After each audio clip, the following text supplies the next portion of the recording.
What's up, YouTube? This is Mark, waist deep wade fishing, Southwest Florida.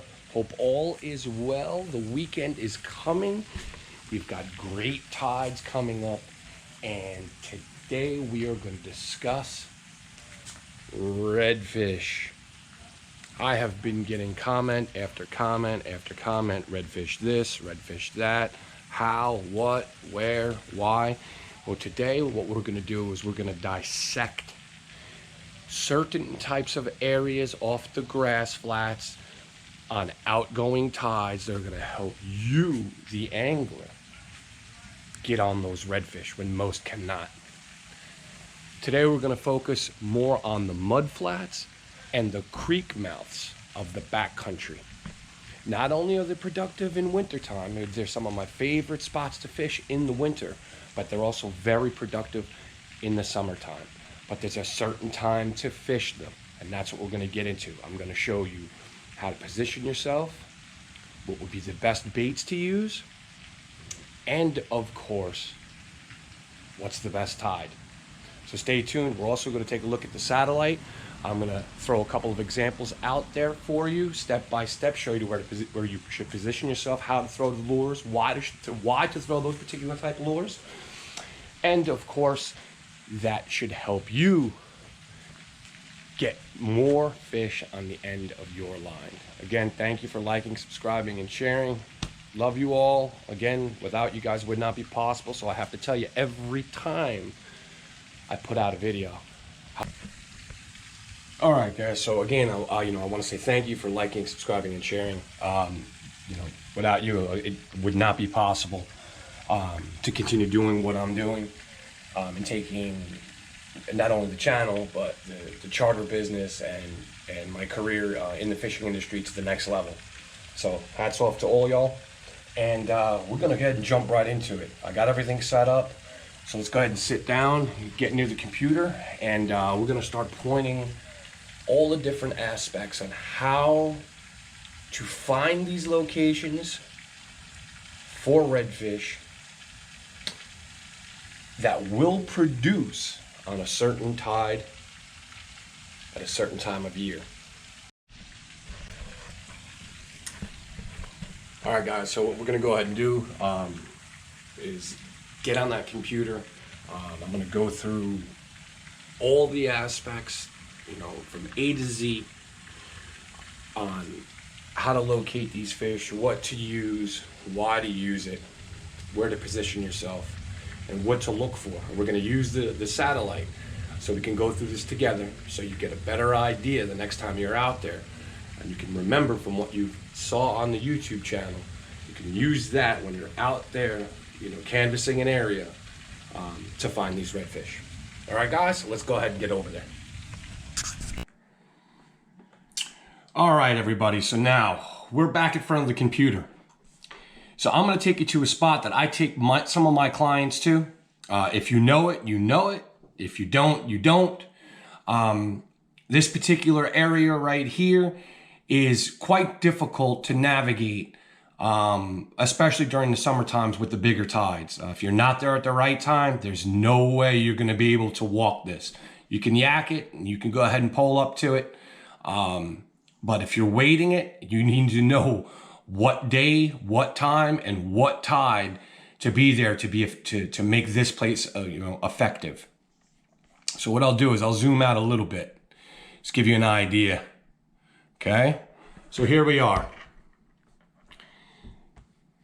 We have the sandbar, or a sandbar right here, but as you can see, there's breaks in the sandbar here. There's breaks in the sandbar here. There's breaks in the sandbar here.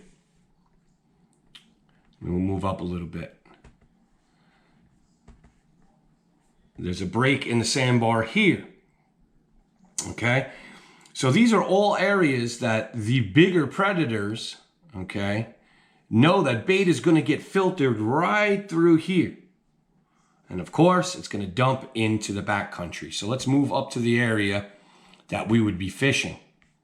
Let me zoom in here real quick for you. And let's go ahead and begin. Let me go one more time. Okay, so we'll start here. So preferably you're gonna wanna fish this area, okay? This is a mud flat, okay?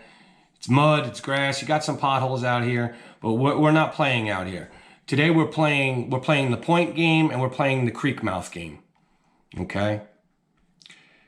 So obviously, there's only really one time you would want to fish this place, and that would be the outgoing tide. All right. So you'd want to get out here and make sure that the water wasn't too high, you know, if you are wading. And I would start, you know, if you're fishing this area and the water is flowing, let me go ahead and move this out a little bit for you. Okay. If the water is flowing out of here, okay, all back in here, this is all backcountry back here. All right. You see what I'm doing? All right. This is all backcountry. All right. There's another creek mouth right here as well. In the wintertime, when the water is cooler, fish are going to come back here to feed and stay warm. Also, with that being said, when that water starts to blow out, outgoing tide, that would be the best time to be at this spot to ambush these redfish. Now the redfish are going to be here. They're going to be here. Sometimes they're out here. The most productive of all the spots is around here. You've got oyster here. You've got oyster here. You've got an isolated island. So when fishing this particular area, let me zoom in. I would walk right to about here and I would start. And I would be throwing my lures this way,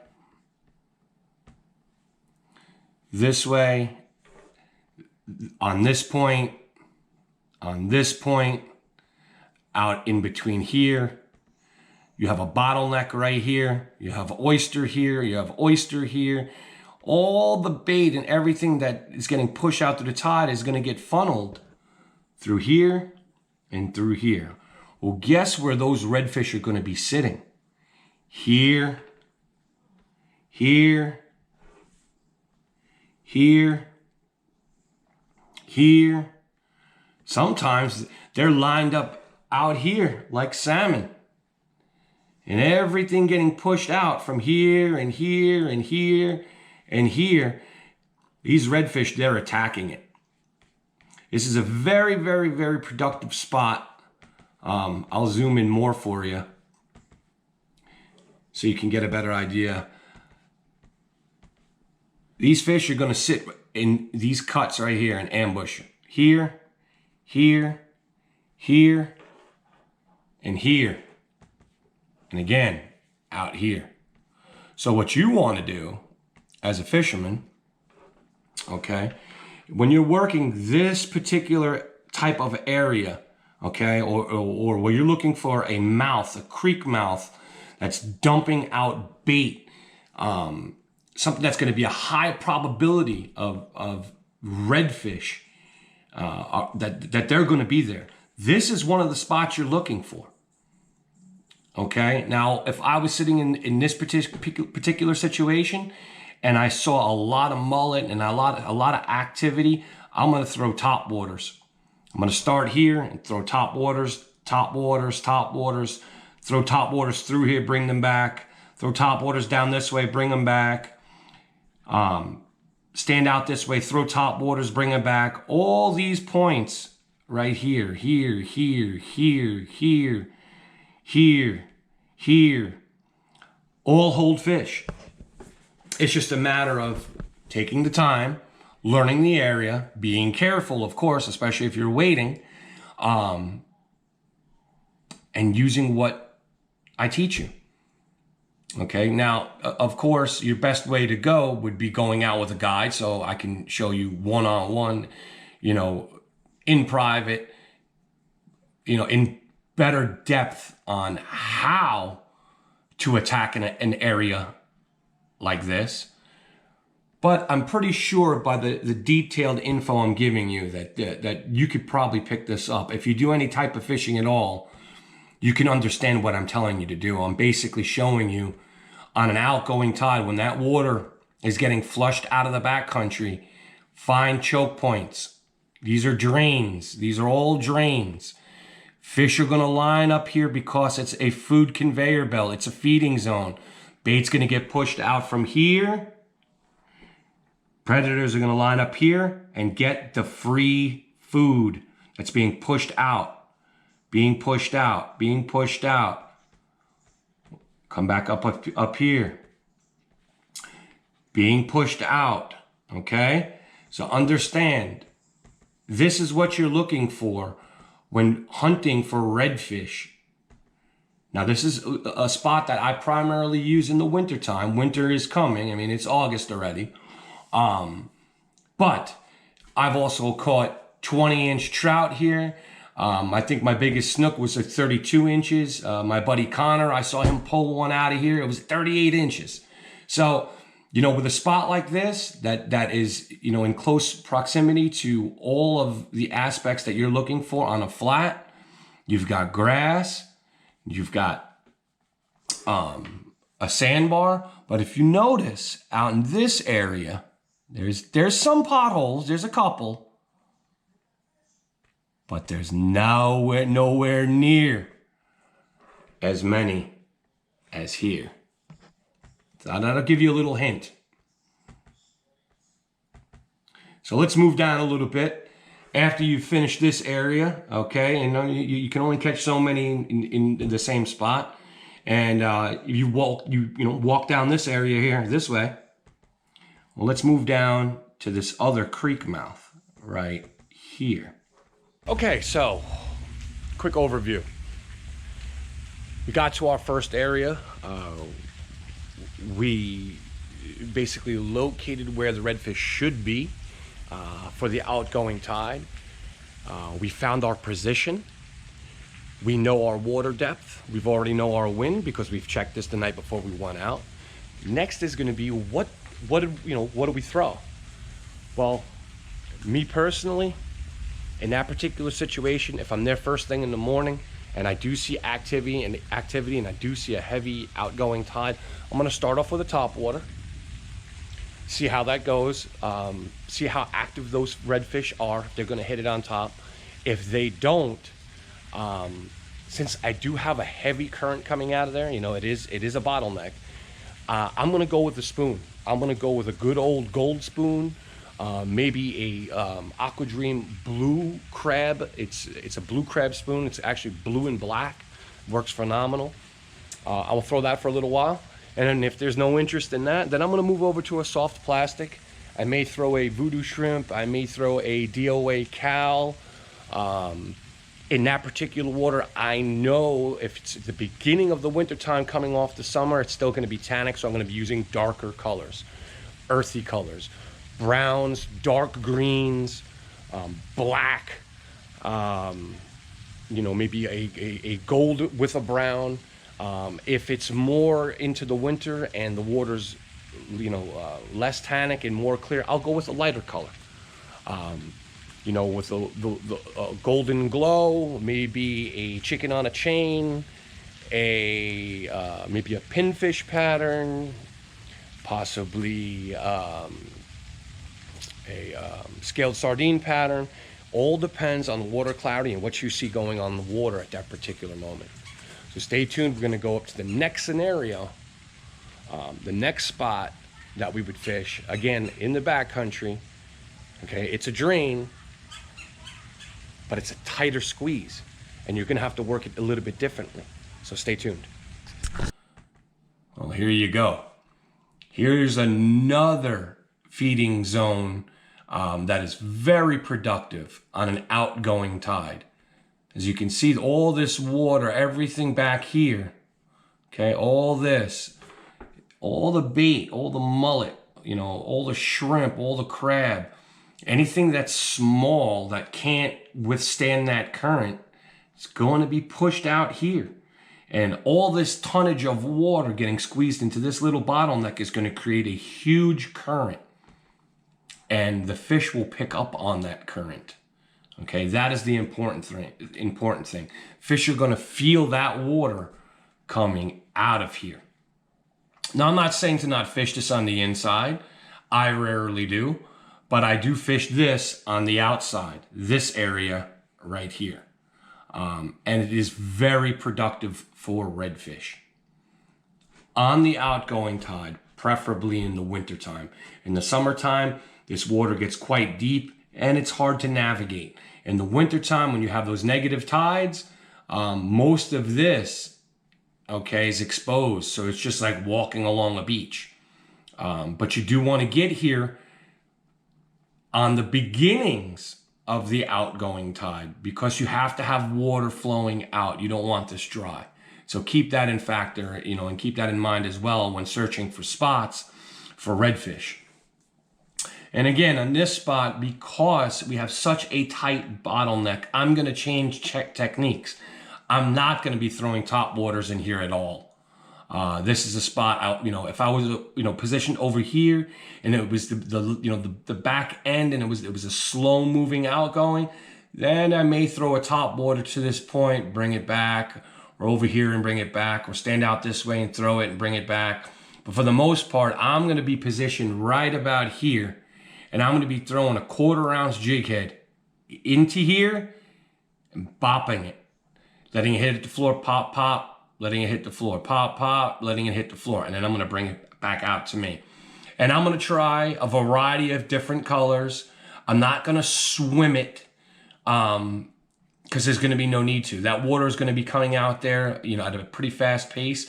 So I suggest throw it, let it hit the floor, pop it, 1, 2, pop it, 1, 2, pop it, 1, 2, bring it back.